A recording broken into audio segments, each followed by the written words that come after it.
It's time for our weekly arts and culture segment. That means we have our culture correspondent, Song Yoo-jin, in the studio. Welcome, Yoo-jin. Great to be here, Jung-min. What do you have for us today? Well, Jung-min, can you believe that it's almost the end of August? You know, time flies really faster every year, and with most of this year already gone by, when we look at the past 8 months, a lot happened on the cultural front. So, for example, in January, we had the world premiere of the musical Beethoven by musical titans Kunze, Sylvester, Levay, and then in March, we saw Harry Styles' first concert in Korea, and then we went on to see baritone Kim Tae-han becoming the first Asian male to win the Queen Elisabeth Competition, and also ballerina Kang Mi-sun being named as Best Female Dancer at the prestigious Benois De La Danse.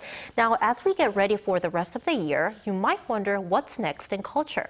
So for this week, I have a preview of some of the big cultural events still to come. With just a third of 2023 left, there's still a lot to be excited about in the world of culture, especially when it comes to performing arts. Clearly, there has been a lot to be excited about as well. The total ticket sales for the performing arts scene in Korea during the first half of this year grew over 40% from last year. The number of shows increased by 24%.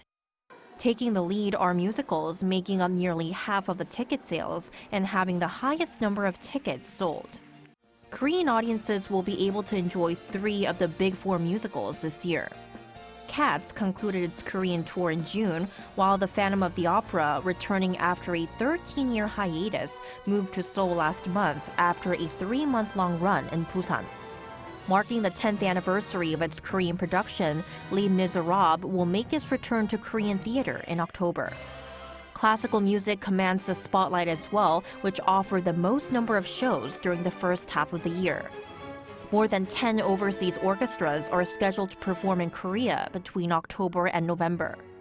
They include the London Philharmonic, Vienna Philharmonic, Royal Concertgebouw Orchestra, Czech Philharmonic, and the Oslo Philharmonic. World-renowned pianist Cho Sung-jin will grace the stage alongside the Berlin Philharmonic and the Leipzig Gewandhaus Orchestra.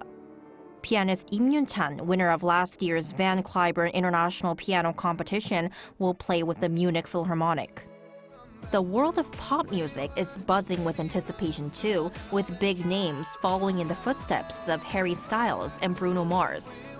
Singer-songwriters Charlie Puth and Sam Smith are set to perform in Korea as part of their Asia tours.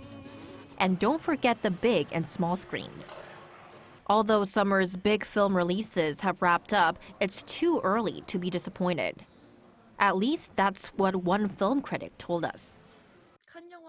2 Korean films screened at this year's Cannes International Film Festival, Cobweb and Sleep, are gearing up for their premieres.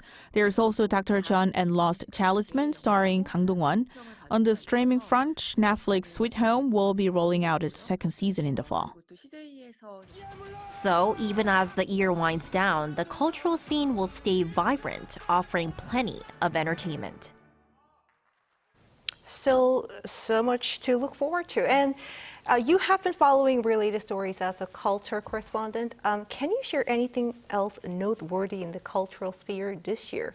Absolutely, Jung-min. So what stands out the most is the sheer variety of shows and performances that are offered. Now, not only are we seeing Broadway and Western musicals here in Korea, but we're seeing more Korean originals. For example, Ben-Hur that will hit the theater later this year, and not to mention the unprecedented number of overseas orchestras that will be performing in Korea in the fall. Now, industry insiders attribute this to a trend of orchestras picking odd-numbered years for their Asian tours, and this year happens to be the first one since COVID-19.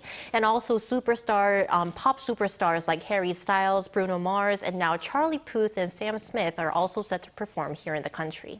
And Yoo-jin, before we wrap up, are there any upcoming events that can be enjoyed by all age groups?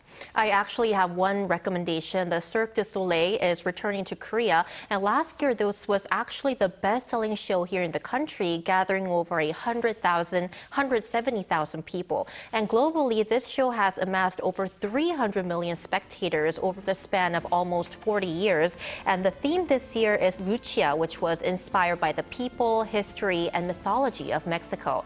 And as water and light are the main elements of this year's show, you can expect mesmerizing mesmerizing spectacles like a giant rain curtain showering water down on acrobats who will be performing hoop diving on treadmills, pole dancing, and also high-flying acrobats. Can't wait for that. All right, thanks, Yoo-jin. Thank you.